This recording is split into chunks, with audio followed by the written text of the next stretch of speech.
ভুলে না যায়, ভুল সময় জন্মেছে তো সেজন্য প্র্যাকটিসটাও ভুল হয়ে গেছে। কিন্তু ভুলে যাবো না, সরকারটা পাল্টে গেছে। সেই খোদা মেহরবান, তো গাধা পাহলওয়ান, অনেক গাধা পাহলওয়ান হয়েছিল, সব গাধাকে ঢোকানো হবে এখন। বুঝিয়ে দেওয়া হয়েছে একটা গাধা, তার বেশি নয়। সে নেতা হোক আর অভিনেতা হোক, সে অনুগামী হোক, প্রতিগামী হোক, যেই হোক, ভুলে যায় যেন বিজেপির ইতিহাস সারা ভারতবর্ষে আছে। পিঠের চামড়া গুটিয়ে না হাতে দিতে। দিলীপ ঘোষ মানেই কন্ট্রোভার্সি, কিন্তু দিলীপ ঘোষ যিনি বরাবর আরএসএস করে এসছেন, তারপর 2018-তে রাজ্য সভাপতি হওয়া, সেখান থেকে সংগঠনের ওপর জোর দেওয়া, খড়গপুর থেকে দাঁড়ানো, এমপি হওয়া, অনেক কিছু গেছে এবং একটা সময় মানে বাংলায় বিজেপিকে একটা কন্টিনিউয়াসলি একটা স্ট্রং পজিশনে নিয়ে যাওয়ার জন্য অন্যতম কাণ্ডারি দিলীপ ঘোষ। তারপর হঠাৎ করে সরে যাবে এবং 2021-এ যখন শুভেন্দু অধিকারী ফ্রন্টলে লিড দেওয়া শুরু করে, তখন দিলীপ ঘোষ কিছুটা আড়ালে চলে যাওয়া। যদিও দিলীপ ঘোষের আবার 2025 থেকে আবার ফিরে আসা এবং এবারে ভোটে জিতে পঞ্চায়েত মন্ত্রী এবং ডেপুটি সিএম অলমোস্ট।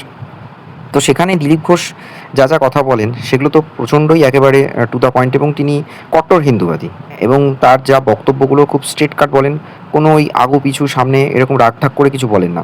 এবারে যেটা হয়েছে যে এই রাজাবাজারে নমাজ পড়াকে কেন্দ্র করে দিলীপ ঘোষ একটা কথাই বলেছেন যে পিঠের চামড়া গুটি নেওয়া হবে। মানে আমি তাই ভাবছি যে দিলীপ ঘোষ যদি কোনোভাবে সিএম হতেন তাহলে হয়তো মানে 3rd ডিগ্রি পড়ে যেত। দিলীপ ঘোষ কোনো মানে রাগঢাক নেই, কোনো মায়া দেওয়া নেই, এবং দিলীপ ঘোষ যা বলেন খুব স্ট্রেট কাট কথা বলেন। এবং এখানে ঘটনা যে গত বছরের রাজাবাজারে বা এরকম মুসলিম অধ্যুষিত এলাকা দিয়ে যখন শুভেন্দু অধিকারী গেছিলেন, তখন তিনি বলেছিলেন যে আমি যদি বেঁচে থাকি তো এদের আমি দেখবো। যদিও এবারে শুভেন্দু অধিকারী সিএম হওয়ার পরে অনেক মানে বলা চলে খুব স্লোলি অ্যাক্টিভিটি বা স্লোলি ইনিশিয়েটিভ নিচ্ছেন। তিনি বলেছেন যে রাস্তা আটকে কোনো নামাজ পড়া চলবে না, রাস্তা আটকে কোনো ধর্মীয় অনুষ্ঠান করা যাবে না। তো সেক্ষেত্রে ধরা যেতে পারে যে রাস্তা আটকে দুর্গাপুজো করাটাও অনুচিত এবং রাস্তা সবসময় ক্লিয়ার রাখা ভালো। এবং এটাও বলেছেন যে লাউড স্পিকার কম রাখতে হবে, ধর্মীয় অনুষ্ঠান আপনারা করুন কিন্তু লাউড স্পিকারের সাউন্ড যেন আশপাশে মানুষজনেরও ক্ষেত্রে কোনো বাধা বা অসুস্থ মানুষের ক্ষেত্রে কোনো রকম পার্শ্ব প্রতিক্রিয়া যেন না হয়। তো এক্ষেত্রে দিলীপ ঘোষ এই কথাটা বলেছেন যে আমাদের সিএম যে গতিতে কাজ করছে তাতে খুব তাড়াতাড়ি আমাদের বাংলা পরিবর্তন হবে। হ্যাঁ, এটা ঠিক কথাই। 15 বছর ধরে ঘুণ ধরা এই অ্যাডমিনিস্ট্রেশন সিস্টেমকে পাল্টানো অত সোজা না, সময় তো লাগবে।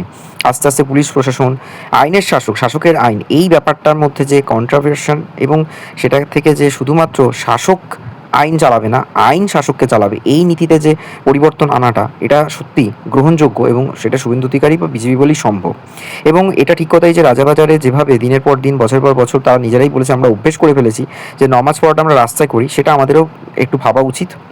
যেটা শুভেন্দু অধিকারী, দিলীপ ঘোষ সবাই বলেছে যে এবার পরিবর্তন করতে হবে এবং এটা আমার মনে হয় সবাই একমত হবে। ভিডিওটা কেমন লাগলো অবশ্যই জানাবেন। দেখতে থাকুন বং স্ট্রিজ। এখানে শুধুমাত্র পলিটিক্যাল বায়াসড কিছু হয় না, যা বলি নিউট্রালি বলি এবং যেটা ঠিক মনে হয় সেটাই বলার চেষ্টা করে থাকি। আপনারা নিজেদের মতামত জানান। এই পশ্চিমবঙ্গের সিস্টেমকে পাল্টানোটা ভীষণ। দেখতে থাকুন বং স্ট্রিজ আর অবশ্যই চ্যানেলটা সাবস্ক্রাইব করুন।